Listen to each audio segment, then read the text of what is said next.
been affected by a lot of things. Now Boone has got himself a whole lot of those turbines that he's got to accept on delivery, and we want to know what he wants to do about them. Boone, there's been a lot of information out there. Thank you for joining us. Set the record straight. What's going on with your plans to get America onto wind energy and natural gas? What's changed? Well, nothing's changed other than you've got a bad economy, so financing has been very slow. You don't receive the turbines until the first quarter of 2011, and so we'll be right on schedule. We may not build the wind farm at Pampa, Texas. You may find it in Wisconsin or Nebraska or someplace else, but we'll be actively building a wind farm someplace with the turbine. You just my garage is not big enough to take all those. What's the problem with Texas? Why did you decide that wasn't going to work? Well, we need the transmission in there, and we won't have transmission until about 2013. So we'll go ahead in 2011. We'll go to work someplace on wind. That's all. This whole story has been kind of blown out of proportion. It's we're still going to do a project at Pampa. You are in Washington now because there's been a bill that's been introduced to encourage greater use of natural gas in cars. This is something that you have been all about for a long time. Tell me what's happened today and how that's going to change things for us. Okay, that's the bill introduced. It's called Senate Bill 1408. It was introduced by Senator Menendez from New Jersey and Senator Hatch from Utah. I was up there with them.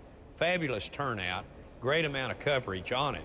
The reason is because this is the bill that will go with the 1835 House bill, and those bills will come together as the bill that's going to solve the dependency on foreign oil, because you're going to go to natural gas as a transportation fuel.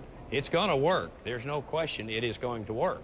And I think it's a monumental day for the United States. Boone, we've been getting a lot of input about the changes that are going on to the Pickens plan, which is what you've called it. I want to put one up on the screen that a viewer sent to us about wind farms. Let me just read this to you.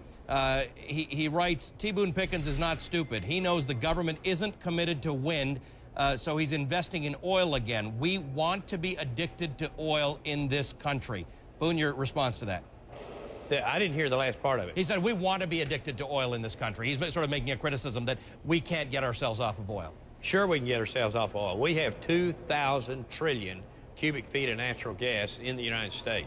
That is greater than the other two largest countries with natural gas, Russia and Iran.